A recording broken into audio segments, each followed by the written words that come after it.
A cut copper, baby. Oh yeah. Holy cow. Another awesome, fully intact Colonial. Look at that. Oh yeah, baby. Oh, it's not a coin. And so this is going to be the obverse, and it's another Drake bust. It's an 1865. The date's clearly readable right there above my phone. Look at that. Great seal button. And it's deep, so maybe it's not crushed. It's not crushed. Holy crap.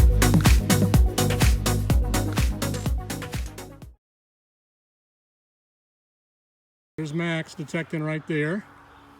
Slow day today so far, just a bunch of square nails, but this is a new permission for us. A very nice couple let us detect their yard. And not much in the side yard, just some modern coins, but right here, easy signal, large cent right there. It's been about 3-week drought for large cents. This rang up like an 85, so it's either a Drake bust or a matron. So I think it's going to be a Drake bust, but you never know. Very nice. Let me get it cleaned up and I will get right back to you. On to the next. Nice find. All right, hi folks.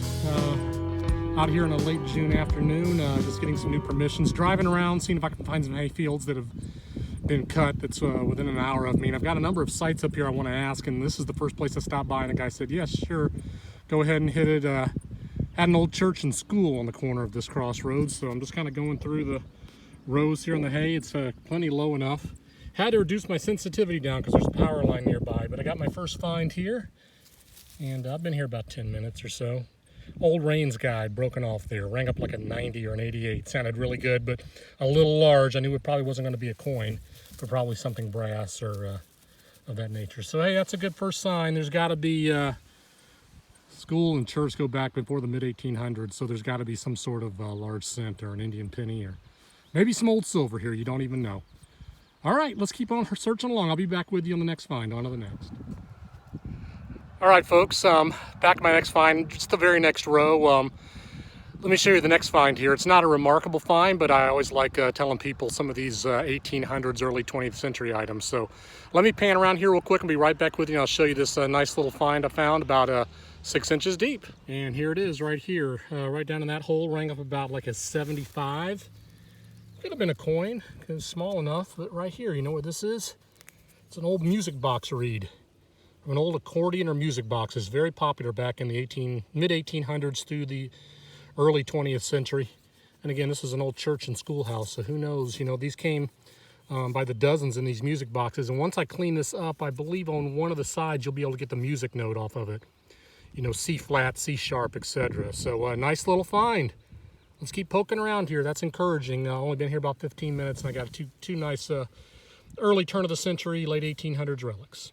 On to the next. All right, folks, it slowed down just for a few minutes here, but then I came across a really nice like 75 to 80 signal that was at least deep enough that I knew it wasn't something too modern.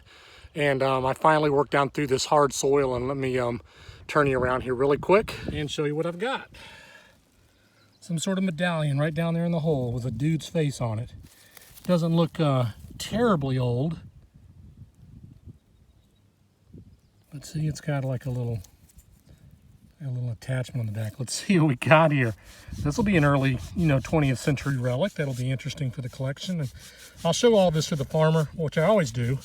It's their land. They're welcome to keep it if they want. You know, I always like to preserve old stuff. Something for president. This is a presidential medal. I mean, Calvin Coolidge. I cannot read what that is on there. Something for trade. Hold on real quick. See if I can get a...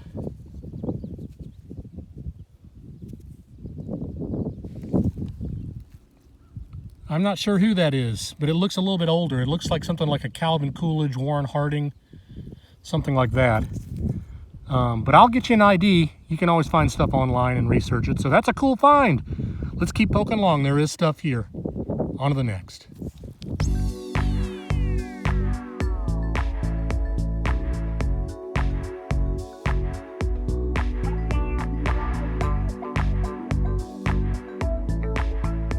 I'm back here.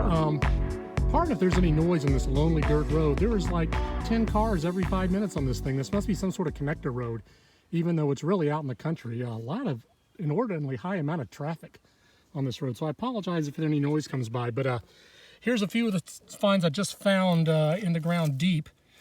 Pocket knife. This is part of a crotal bell, a flat button, mid-1800s.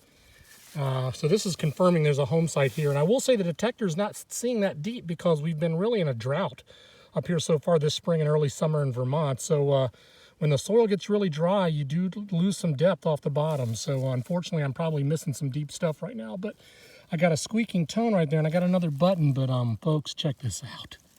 I think this is something really good. See that right there? I think that's a log cabin on it, I believe. And if it is, it's a William Henry Harrison campaign button. I'm not exactly sure. At first I thought it was a New York militia button from the Civil War, but I think is a log cabin and a campaign button, but I'm going to have to confirm that. I mean, it could be just a decorative civilian design like a hunter's button, but I think it's a William Henry Harrison button. So let me confirm that. I'll clean it up and I'll get back with you in a shot. If it is, it's a great find. All right, let's see if we can poke around here for a few more minutes. On to the next.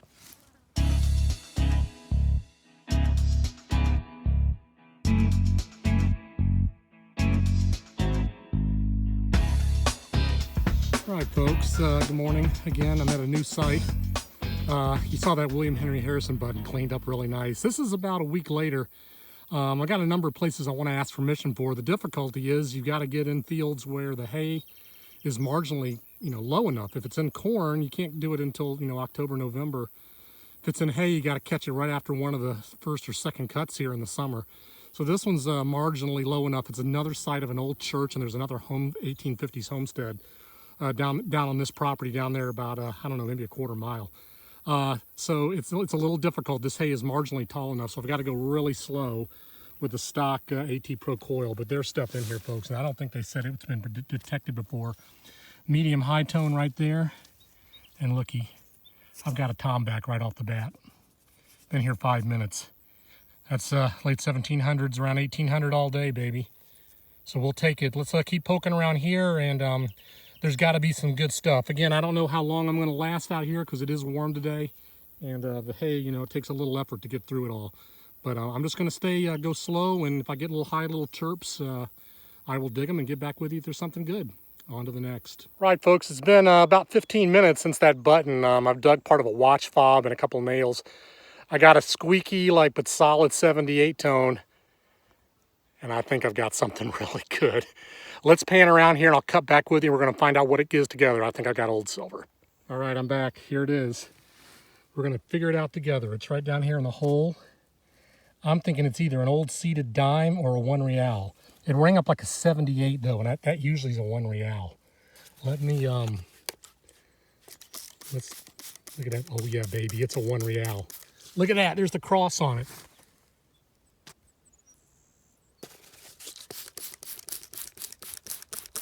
Oh yeah, 1 real. Sweet. I'm not going to be able to get a date. It's just the older globes and pillars.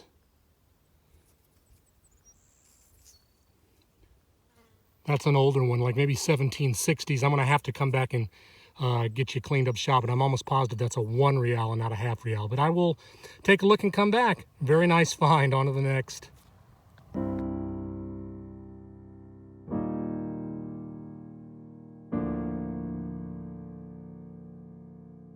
All right, here I am at my next find. This one rang up really high. It's not a 1 real, but I find this very interesting. It's a piece of lead, which we find quite often at old sites when we're detecting colonial and 1800 sites. Again, this is an old church. It looks like it had some sort of back attachment piece on there. And then look, if you look, I can almost imagine that as a fish. See that? Like there, and it curls around to the tail and there's a fin on top. I mean, your imagination can run away with you a little bit when you find these old items, because a lot of times it's not clear what they were. But if it was a fish, it actually may make sense, because this is a site of an old Methodist church from before 1850. And of course, the symbolism with the fish and Christ, that could be something. Whatever it was, a decorative piece that attached to something probably. I'm not 100% certain. That may not be a fish, but it looks like it. And if it was, normally I toss the lead in the garbage bin, but I would keep that. So I'm going to do a little cleaning up, and I'll get a cleaned up shot for you. Maybe it's something very interesting. All right, on to the next find. Very cool. All right, here we go with my next find. I've dug a bunch of square nails. It's hot. I got to take a break here in a minute and get some water on, because you do suffer out here in the sun all day long. But got a screaming signal just like 2 inches under the surface, but it was small. So I was like, modern penny or something else? Something else, baby. Batwing buckle and an early 1700 style. Look at that. Really nice. Again, the side of an old church here. There's nothing here anymore. It's just a clump of old trees, and it was gone a long time ago. But there was early Vermont history here, so we're going to keep digging around. I'm going to take a break and come back, but that's a sick find. Old history, baby. There's got to be some old coins in here. It's just I can't get in a lot of this stuff because the hay is so dang high. But we'll keep poking around. On to the next.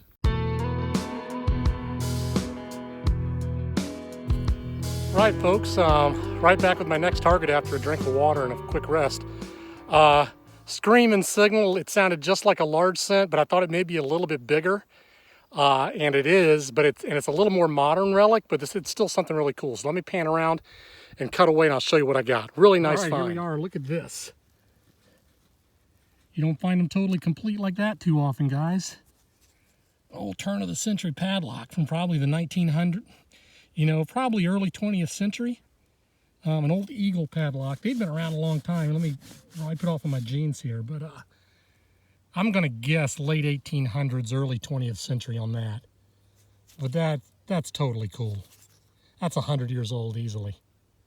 Locking up something. There's another rise in the ground back behind the church, and I'm wondering if this is where the barn was, or like the parson's house or something like that. Who knows? You know, maybe where they, you know, would pull out the horses and buggies and stuff of whoever the parson was or preacher here. But, you know, you never know. There's only a dot on a map and says church, so I had to do some research to find it. So anyway, very, very nice find. Just keep going slow in the tall hay here. There's a lot more here I'm probably missing. I'll have to come back after they cut the hay again, or in the fall when it's cooler. But this is really encouraging, and this is clearly an undetected site. Any kind of detectors would have heard that. On to the next. Okay, here I am at my next find. I've dug several more buttons and a drawer pull along the way, but I thought I'd just show you this. Nothing spectacular, but it is interesting. This little oval piece down here rang up like a 70, and I thought it was going to be a button, but it's got a little lead in the middle, and it's kind of got a silver polish on the front. I think this is like a saddle adornment. Maybe a little small oblong bridle rosette, but I don't see any attachments, but there is a little thin layer of lead in the back. So I'm assuming this is going to go on the side of a saddle or a piece of leather, maybe some kind of decorative piece for a purse or something like that. And it may have had a design on it at some point, but I'm not sure. But anyway, it's definitely not a button. It's probably leather related. And I'm guessing something to a saddle or a horse tack decoration of some kind. All right, cool find. Let's see if we can dig around here a little more. I've only got about an hour left and I'm out of here. On to the next. All right, here my next find. I'm almost done for the day. I got a very faint deep tone, but that was smooth at about an 85. I swear I was gonna have a piece of silver. But it could have been brass or copper, and it is brass. And I don't find too many of these, but I think it's still kind of a neat find. So let me turn the camera off and I'll show you what I got. And I thought I had a crowdle bell, but look here, folks. I got the front doorknob probably to the old church, or to a side door. I'm right in front of it though. I'm literally, if I pan up, and there's junk all thrown in there, but that's where the front was. So when they bulldozed this old place 150 years ago or whatever, I got the old doorknob. That's a cool old relic, you know. It's not worth anything, of course, but it's historical just because it went to the old Methodist church back in the early to late 1700s to mid 1800s before it was torn down. So very cool find. All right, I'm going to poke around here just a little bit longer, see if I can find another item or two to show you. Otherwise, I'll bug out and give you a wrap-up shot. On to the next.